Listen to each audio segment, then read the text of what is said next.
Boa tarde, amigos internautas.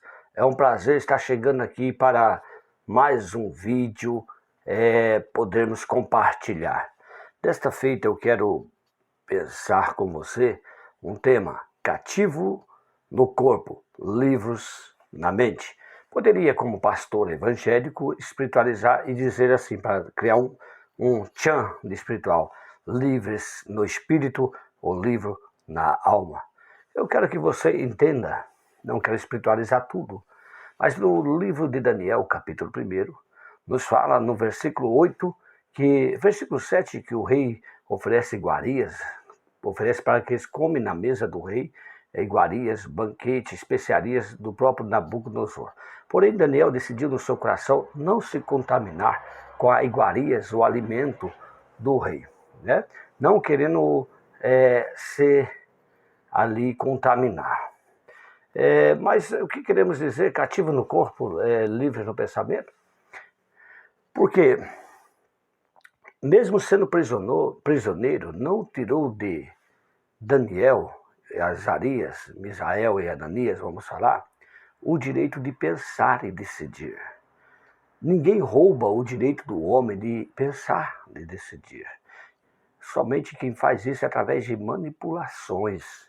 E hoje temos visto muito isso através de políticas, através de religiosidade, trazendo muita manipulação e domínio da mente humana. Eu quero que você saiba, porém, que nem Deus ele quer que você seja manipulado. Deus ele quer decisões, que nós devemos decidir inteligentemente em adorar, em servir ao nosso Deus. Onde nós vamos notar isso? Olha, sabemos que a Babilônia invade Jerusalém. Invade Jerusalém e leva cativo alguns dos seus principais ali, para enfraquecer como nação. Por que Jerusalém? Porque já havia, nós já falamos outrora que agora é Jerusalém, capital de Judá, porque Maria já havia sido invadida pelos assírios. E nós vamos vendo pela palavra de Deus, observando, que houve uma cisão nos dias de Roboão, filho de Salomão. Passou agora a tribo sul pertencer ao único reinado, e tribo norte também tornando o reinado através de 10 tribos. E nós vemos que agora chegou a vez de a tribo sul, através da tribo de Judá, ser invadida. A primeira leva do cativeiro, ela aconteceu no ano de 605 a.C., quando Nabucodonosor avançou contra Joaquim. Está narrado em 2 Reis, capítulo 24, de 1 a 24, também segundo livro de Crônicas dos Reis, capítulo 36, versículos 5 a 7. Foi nessa invasão que foram levados o profeta Daniel e seus amigos, Misael, Azarias e Ananias. Foram levados cativos para a Babilônia. A segunda invasão, que aconteceu no anos 597 antes de Cristo, também narrada em 2 Reis, capítulo 24, versículo 10 a seguir. A terceira maior de todas elas aconteceu no ano 586 antes de Cristo.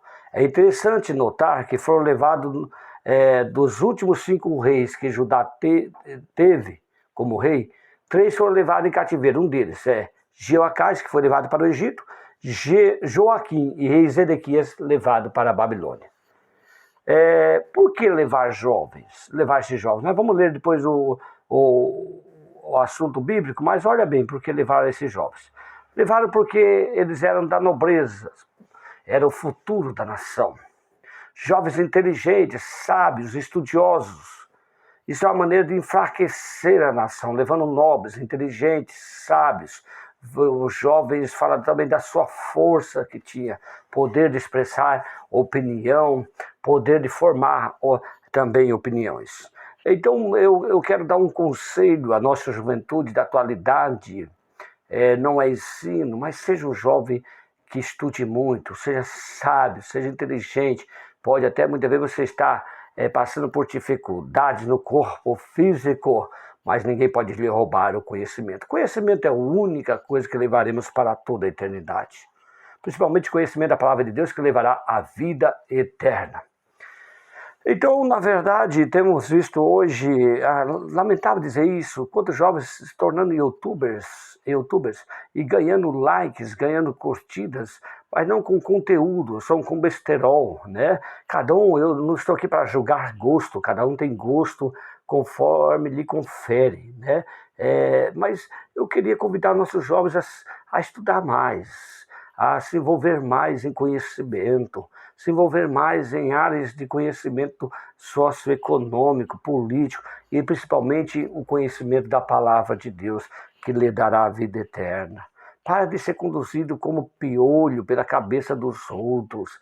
Hoje nós vemos uma massa de manobra muito volúvel, porque nós notamos que no país em que vivemos cada vez mais tem investido pouquíssimo, cada vez mais nós notamos que é pouquíssimo investimento na área da educação, em nossos educadores, e assim os educandos, os alunos vão se tornando cada vez mais débeis, porque nossos docentes, nossos professores estão aí de mão atadas, além de não haver interesse por parte dos alunos, os professores têm tido desgaste, eles têm sim, tem o melhor para oferecer aos seus alunos, mas muitas vezes não há interesse por parte dos mesmos em estudar, exaurir com profundidade, extrair com profundidade o conhecimento.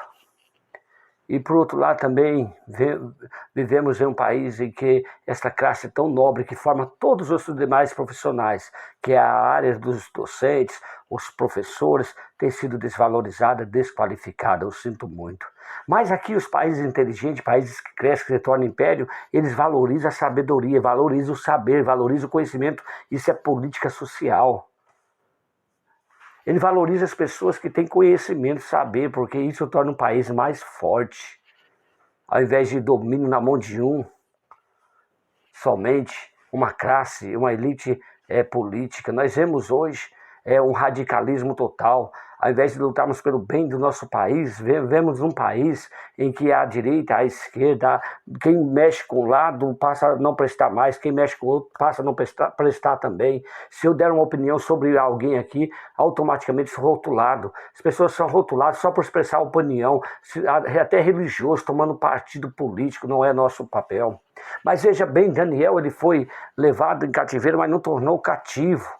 Não tornou cativo na mente, né? Porque a maneira de destruir uma nação é levando a força, outra é destruindo seus patrimônios, outra é trazendo gente, miscigenação, como aconteceu em Samaria, para acabar com o poder político, socioeconômico, o poder de conquista. Mas nós vamos ler aqui na Bíblia, eu estou com a minha Bíblia aqui, eu quero ler com você. Veja bem, vamos ler a palavra do Senhor diz: jovens, eles pediram para trazer de lá jovens sem imperfeições físicas, ou seja, jovens que estavam aptos para todo trabalho, bonito, de boa aparência, inteligente.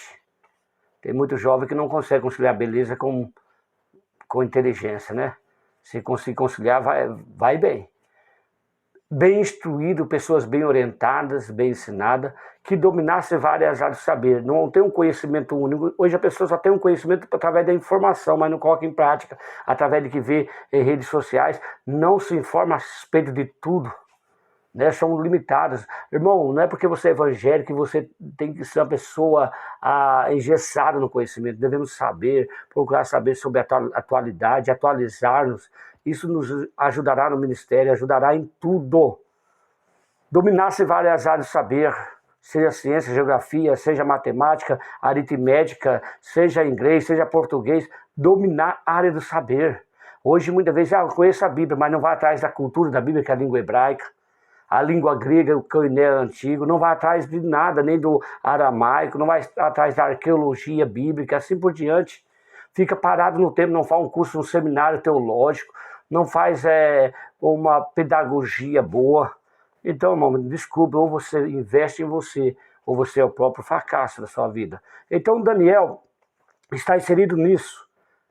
Foi para o palácio e E ali estavam os jovens vindo de Judá. Nome hebraico significava Daniel, Deus é meu juiz. Hananias, Yahvé, ou Jeová é misericordioso. Olha que nome bonito, né? Misael, ninguém se compara a meu Deus. Azarias, Yahvé é o meu socorro. Os chefes dos oficiais, no entretanto, deu novo nome. Porque como eles mudaram de país, mudou o nome, mas não perderam a sua identidade. Olha, Daniel chamou de Beltesazar, que é o nome Bel, é o nome de Deus babilônico, que era, quer dizer, Bel proteja a sua vida. Ananias denominou como Sadraque, amigo do rei. A Misael como Mesaque, quem é como Deus, Lua. E Azarias deu nomes de Abednego. Azarias deu o nome de Abednego, que significa servo do deus Mercúrio. Mudaram o nome, mas não mudou a identidade. Eles continuaram sendo fiel a Deus. Pode até querer mudar o teu nome, mas não pode mudar a tua essência. Pode até cativar você no corpo, mas não pode aprisionar sua alma e seus pensamentos. Pode fazer o que quiser, mas você continua sendo servo de Deus. Não perde a sua identidade. O rei designou porção diária das melhores iguarias da mesa do rei. Vinho, e eles passaram por um período de treinamento que levaria 3 anos, passariam, né? Que levaria por 3 anos. E assim estariam habilitados a servir o rei. Porém, versículo 8 diz, Daniel, porém, decidiu no seu coração não se contaminar com a impureza, com as iguarias, com o vinho do rei. Ele solicitou, ele também não foi rebelde, que não é louco, ele morre em uma cidade ou lugar de cativeiro. Quando nós nos levantamos, recalcitrar contra aguilhões, que Jesus fala para Paulo, lá em Atos capítulo 9, é quando alguém estava tangendo o animal, ele dava coice, e o aguilhão ferrou, ele se machucava, até feria a ser deixado no caminho, morria por sangramento, morria muitas vezes por de tão ruim que era. Então, quem se levanta contra a autoridade e surge contra a própria sabedoria. Então, se a gente for inteligente, nós procuramos conversar. Daniel conversou, pediu, olha, peça um favor, nós queríamos alimentar de vegetais, não de contaminar com a comida do rei. E ninguém rouba a sua decisão, ninguém rouba o seu pensamento. Ele conversou, e porque eu não sei se alguém disse que a comida era dedicada ao deus da Babilônia, Deus Bel, outros dizem a Marduk, mas alguém diz, acredita-se mais, porque através dos ensinamentos que havia no Sinai, que recebeu de Moisés, eles não quiseram contaminar, porque havia comidas impuras para os judeus. Eu sei que no versículo 9, Deus fez como ele tem uma inteligência, sabedoria, Deus fez com que o coração do chefe de oficiais fosse bondoso para com Daniel e demonstrasse consideração por eles. Veja bem, Deus trabalha, mas você tem que fazer a sua parte. E o rei conversou com eles depois de algum tempo. Tinha que apresentar aqueles que estavam sendo tratados com a iguaria do rei e aqueles que resolveram não se contaminar. Todos que se quisessem destacar têm que fazer a diferença. Não adianta. Por que esses 3 jovens destacam? 4 jovens com Daniel? Porque fazem a diferença. Muitos jovens na igreja nunca vão fazer diferença no seu ministério, na sua vida, porque não se destacarão, porque não fazem diferença. Não se destacarão porque não fazem diferença. Você vê muitos jovens pregadores fazendo diferença nesse mundo atual porque são pessoas que são diferentes e se destacam.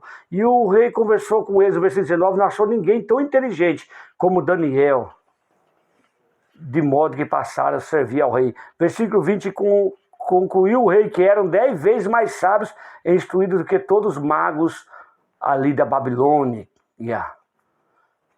Então eu quero encerrar nisso, que não dá mais, já é 14 minutos e 1 segundo.